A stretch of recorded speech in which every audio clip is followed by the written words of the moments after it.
तो मैं ये टॉपिक नहीं लेने वाला था, क्योंकि यूट्यूब पर इस टॉपिक पे ऑलरेडी बहुत सारे वीडियोस अवेलेबल हैं। पर उन टॉपिक्स में से मुझे कुछ चीज़ें मिसिंग लगी, इसीलिए मैं ये सोच रहा हूँ कि मैं अपना एक्सपीरियंस आप लोगों के साथ शेयर करूँ इस टॉपिक पे। तो जैसे कि आपने देख ही लिया होगा हम किस टॉपिक पे बात करेंगे, और वो टॉपिक है गायनोकोमेस्टिया। तो हाँ, I am gone through gynaecomastia. ये 2 साल पहले की बात है। तो मैं आई थिंक मैं मेरे टीनेज से ही ओबीस था, ओवरवेट था, और मेरी लाइफस्टाइल भी बहुत ख़राब थी। पर मोटा होने के कारण आपको ऑफ्टनली कभी आपके चेस्ट के ऊपर ये दिख के नहीं आता है कि आपको गायनोकोमेस्टिया है या चेस्ट फैट है। ये दो अलग चीज़ें, चेस्ट फैट अलग होता है और गायनोकोमेस्टिया अलग होता है। Gynaecomastia is totally a medical condition, और चेस्ट फैट तो आप वर्कआउट, डाइट, न्यूट्रिशन ये सब करके आराम से निकाल सकते हो। तो इस टॉपिक पे हम डिटेल में बात करेंगे सिर्फ गायनोकोमेस्टिया के ऊपर। सो गायनोकोमेस्टिया ठीक करने के लिए आपको किस पाथ से जाना चाहिए, ये देखने के लिए इस वीडियो को एंड तक देखो। तो 2 साल पहले आई वॉज प्रिटी लीन। मैं 13-14 बॉडी फैट परसेंटेज के आसपास था। पर मेरा जो चेस्ट का एरिया था वो बहुत लंपी था। प्रॉपरली वो प्रॉपरली फ्लैट नहीं हो पा रहा था। तो मुझे ये चीज़ ट्रिगर हो गई कि शायद I am going through gynaecomastia. तो मैंने सबसे पहले एक फिजिशियन को कंसल्ट किया, और उन्होंने मुझे कहा कि आप किसी एंडोक्रोनोलॉजिस्ट को दिखाएं। अब तो मैं आपको एक प्रॉपर पाथ बताना चाहता हूँ कि अगर आपको भी गायनोकोमेस्टिया है तो आप किस पाथ से कैसे उसे ठीक करोगे, ये मैं आपको बताना चाहता हूँ इस वीडियो में। और यही चीज़ मुझे मिसिंग लगी मोस्ट ऑफ द यूट्यूब की वीडियो से। सो अगर सबसे पहले आपको चेक कैसे करना है कि आपको गायनोकोमेस्टिया है, आप एक प्रॉपर लीन बॉडी फैट पे आओ, ऑलमोस्ट 12 से 15 के आसपास, जहाँ पे आपके बॉडी से ऑलमोस्ट फैट कम हो चुका है। तभी ये समझ में आएगा कि आपको गायनोकोमेस्टिया है या नहीं है। अगर आपके चेस्ट के निप्पल के पास लंपी कुछ लगता है, कुछ बाहर आया हुआ, तो शायद आपको गायनोकोमेस्टिया होगा। उसे चेक करने के लिए आपको सिंपली आपके निप्पल के एरिया को ऐसे स्क्वीज करना है और उसे ऐसे हिला के देखना है। अगर आपको कुछ बटन जैसा फील होता है, एक से ज़्यादा या बड़ा बटन, तो ये 100% चांसेस हो सकते हैं कि आपको गायनोकोमेस्टिया है। मोस्टली ग्लैंड जो होता है वो मेल और फीमेल दोनों को होता है, पर अगर वो ग्लैंड की साइज़ बढ़ गई है या आपको एक से ज़्यादा ग्लैंड फील हो रहे हैं बटन जैसे, तो ये चांसेस है कि आपको गायनोकोमेस्टिया है। अब गायनोकोमेस्टिया में भी 3 स्टेजेस होते हैं अलग अलग। हम डिटेल में नहीं जाएंगे, हम कोई मेडिकल वाले नहीं है। बट अगर आपको वो फील होता है तो ये चांसेस है कि आपको गायनोकोमेस्टिया है। तो अब मैं आपको एक पाथ बताना चाहता हूँ कि आप कैसे जा सकते हो। सबसे पहले आप किसी एंडोक्रोनोलॉजिस्ट को दिखाओ। अब एंडोक्रोनोलॉजिस्ट क्या करेगा कि आपके जितने भी हार्मोनल इम्बैलेंसेस हैं वो चेक करेगा। उसके लिए वो आपके ब्लड सैंपल्स लेगा, आपकी यूरिन सैंपल्स लेगा, और आपके जितने भी हार्मोनल इम्बैलेंसेस, हार्मोनल जो सेक्रेशन बॉडी में होते हैं, उसके रिपोर्ट्स आपको देगा, जैसे टेस्टोस्टेरोन हो गया, एस्ट्रोजन हो गया, ये सब लेवल। और वो तब आपको बताएगा कि आपका इम्बैलेंस है या नहीं है, या इम्बैलेंस हो चुका है इसीलिए आपको गायनोकोमेस्टिया हुआ है। उसके बाद वो आपकी प्यूबर्टी चेक करेगा। अब मैं ये नहीं बताना चाहता कि प्यूबर्टी कैसे चेक करेगा, बट आप वो चीज़ एक्सपीरियंस करोगे। तो ये सब होने के बाद वो आपके ग्लैंड लेवल ये सब चेक करेगा। आपको सोनोग्राफी रेकमेंड करेगा आपके चेस्ट की, और सोनोग्राफी में आपको पता चलेगा कि आपके चेस्ट पे वो ग्लैंड कितना बड़ा हुआ है, या कितने सारे ग्लैंड्स बन चुके हैं, या फैट कितना चिपक गया है वो ग्लैंड को।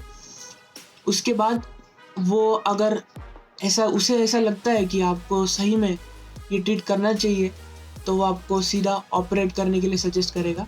और गायनोकोमेस्टिया पे कोई इलाज नहीं है, बिना ऑपरेट किए गायनोकोमेस्टिया ठीक हो नहीं सकता। अगर ये चीज़ आपको कोई बता रहा है कि बिना ऑपरेट किए गायनोकोमेस्टिया ठीक कर सकता है, तो ही इज़ टोटली फेक, वो आपको पूरी तरह लूट लेगा। सो मैंने मेरे एंडोक्रोनोलॉजिस्ट ने मुझे कहा कि मेरा ग्लैंड उतना बड़ा नहीं है, पर हाँ ग्लैंड ज़रूर है, मतलब ओवरसाइज्ड है नॉर्मल से। पर उसने मुझे कहा कि अगर आपको करना है तो ही करो, वैसे कोई दिक्कत नहीं है, मेरा कोई इतना ज़्यादा इशू नहीं था। पर देखो गाइज, ये चीज़ सेल्फ कॉन्फिडेंस की होती है। उस चीज़ से मुझे इतना एम्बेरस फील होने लग गया था, इतना मेरा इतना कॉन्फिडेंस कम होने लग गया था कि मैंने डिसाइड कर लिया कि मैं करूँगा। तो मैंने एंडोक्रोनोलॉजिस्ट को दिखाया, हार्मोनल टेस्ट किए, और डॉक्टर ने मुझे सजेस्ट किया कि मैं किसी प्लास्टिक सर्जन को दिखाऊं। और ये 2 तरह के ऑपरेशंस होते हैं। एक लाइपोसक्शन होता है। लाइपोसक्शन में आपको जितना भी चेस्ट के निप्पल के पास जितना भी फैट अक्यूमुलेट हुआ है, वो इंसिजन्स आते हैं 2 बड़े-बड़े, वो सब चेस्ट के आसपास कहीं यहाँ पे कट लगा के, ये पोर्शन में कट लगा के वो आपके फैट को पिघला के वो सब फैट निकाल लेते हैं। और दूसरा टाइप का ऑपरेशन होता है कि ग्लैंड रिमूवल, जो निप्पल के पास जो कट लगता है यहाँ पे छोटा सा कट, वो छोटा सा कट लगा के वो एक्सेस ग्लैंड को निकाल लेते हैं। सो ऐसे 2 तरह के ऑपरेशन होते हैं। तो या तो आप किसी सर्जन को दिखा सकते हो, या किसी प्लास्टिक सर्जन को दिखा सकते हो। अब प्लास्टिक सर्जन मोस्टली आपका लाइपोसक्शन करेगा, लाइपोसक्शन में फैट निकालेगा, और अगर उसे लगता है कि ग्लैंड ज़्यादा बड़ा है तो वो शायद ग्लैंड रिमूवल भी कर सकता है। और सर्जन आपका जो है नॉर्मल सर्जन, वो सिर्फ कट लगा के ग्लैंड रिमूवल करता है। तो मैंने प्लास्टिक सर्जन को दिखाया, जैसे मेरे डॉक्टर ने, एंडोक्रोनोलॉजिस्ट ने सजेस्ट किया था। तो हमने डेट फिक्स की, अपॉइंटमेंट फिक्स की, और मैं एडमिट हो गया। पर प्रॉब्लम ये आया कि मेरा WBC कम था, मतलब नॉर्मल था बट नॉर्मल से ज़्यादा चाहिए। तो मेरा WBC नॉर्मल से थोड़ा ज़्यादा था, उससे थोड़ा ज़्यादा लेवल चाहिए रहता है ऑपरेट करने के लिए। तो मेरा ऑपरेशन पोस्टपोन्ड हुआ। पोस्टपोन होने के बाद जब डेट आया तो मैंने ऑपरेट कर लिया। तो स्क्रीन पे आप डिफरेंस देख सकते हो बिफोर आफ्टर, कि बिफोर मेरा चेस्ट का गायनोकोमेस्टिया कैसे था और अभी ऑपरेशन के बाद वो कैसा है।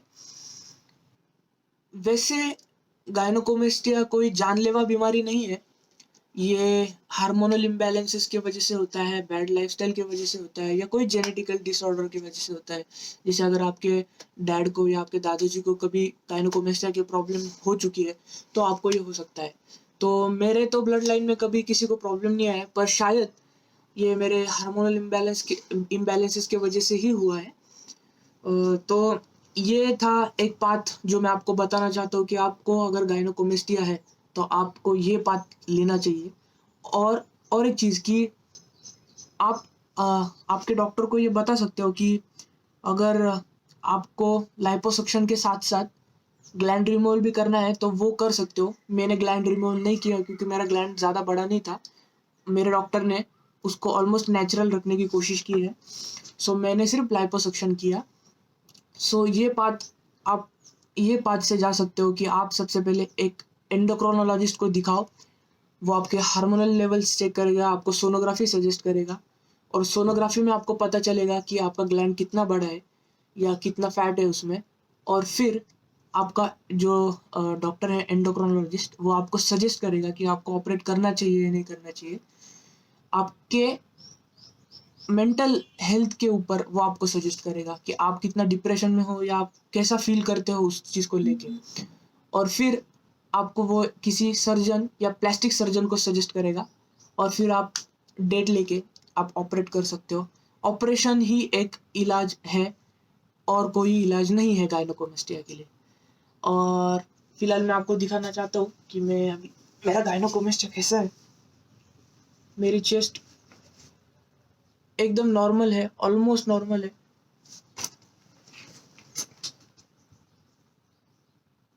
ये मेरी चेस्ट एक ऑलमोस्ट नॉर्मल है। ये इंसिजन के पॉइंट्स है, एक ये साइड है और एक ये साइड है। ऐसे 2 इंसिजन्स के पॉइंट्स होते हैं। और अभी मैं ऑलमोस्ट कॉन्फिडेंट और नॉर्मल फील कर रहा हूँ। सो ये एक पाथ है, आपको मैं ये बताना चाहता हूँ क्योंकि ये यूट्यूब पे ऑलमोस्ट किसी ने नहीं बताया है। सो ये था मेरा एक्सपीरियंस गायनोकोमेस्टिया को लेके। और मैं नहीं कवर करना चाहता था ये टॉपिक, बट क्योंकि मुझे ऐसा लगा कि कुछ तो चीज़ मिसिंग है, इसीलिए मैंने ये सोचा कि चलो इस टॉपिक को भी कवर कर लेते हैं। और बस यही है गाइस, एक चीज़, आपको कोई ज़रूरत नहीं है किसी तरह की दवाई लेने के लिए, कोई एस्ट्रोजन ब्लॉकर्स लेने की ज़रूरत नहीं है, टेस्टोस्टेरोन बूस्टर लेने की ज़रूरत नहीं है। ये चीज़ों से कुछ नहीं होता है। अगर आपको ऑलरेडी गायनोकोमेस्टिया डेवलप हो चुका है तो आप कुछ नहीं कर सकते हो, आपको उसे ऑपरेट करना ही पड़ेगा। चाहे आप फर्स्ट स्टेज में हो, सेकेंड स्टेज में हो या थर्ड स्टेज में हो, आपको गायनोकोमेस्टिया ऑपरेट ही करना पड़ता है। तो ये थी सारी इन्फॉर्मेशन, ये था मेरा एक्सपीरियंस गायनोकोमेस्टिया को लेके। अगर आपको ये वीडियो पसंद आती है, इन्फॉर्मेशन पसंद आती है, तो मेरे चैनल को सब्सक्राइब करो और बेल आइकन को दबाओ, क्योंकि हमारी ट्रांसफॉर्मेशन सीरीज़ चल रही है जिसके आज 3 वीक्स ऑलमोस्ट होने को आया है। और मैं सीरीज़ 81.75 केजीज पे शुरू की थी और मैं अभी ऑलमोस्ट 79.9 केजीज के आसपास हूँ। So thank you so much ये वीडियो देखने के लिए। और आपके फ्रेंड्स के साथ ये वीडियो ज़रूर शेयर करो। अगर उनमें से किसी को ये मेडिकल कंडीशन है तो ये इन्फॉर्मेशन मैं आशा करता हूँ कि उनके काम आए। Thank you so much.